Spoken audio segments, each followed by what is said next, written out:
Hamlins Legal Secrets. Applying for a trademark is a nuanced process, and individuals who do it themselves often find themselves frustrated because they don't get the trademarks they desired. In this episode, Razzak walks you through 2 of these reasons so that you don't make the same mistake yourself.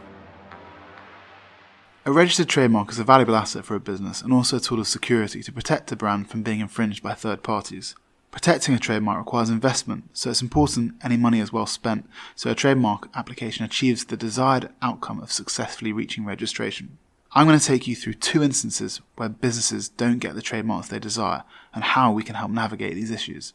The first instance surrounds descriptive trademarks. A key point to remember before filing a trademark application is that the trademark must be distinctive and not descriptive of the goods and services that are being applied for in the eyes of the public or the relevant industry.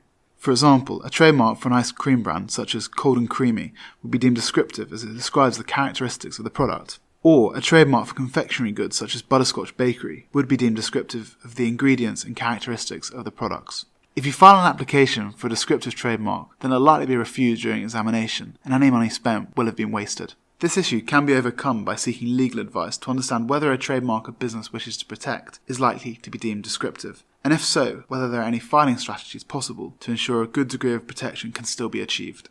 The second instance is when a trademark application encounters opposition. A common reason why businesses don't get the trademarks they desire is because the trademark application is opposed by a third party with existing trademark rights and the business wasn't aware of these prior rights before filing the application. Registered trademarks operate on a first-come, first-served basis, so it's important to understand the trademark landscape facing any proposed trademark application before filing it. We never want our clients' applications to encounter third-party opposition, and one key step to take to mitigate this risk is to carry out trademark searches before filing any application. A trademark search essentially allows a business to understand the trademark landscape facing its proposed application in more detail and then allows it to make an informed decision in view of the results as to whether any existing trademark registrations may prove an issue to the application reaching registration.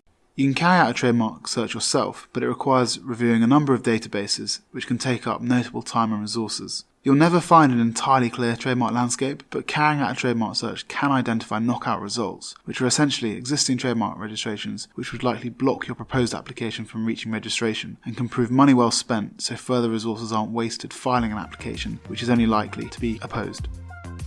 Thanks for listening to Hamlin's Legal Secrets. If you would like a free 20-minute consultation, then please do get in touch. Just drop me a line at podcast@hamlins.com.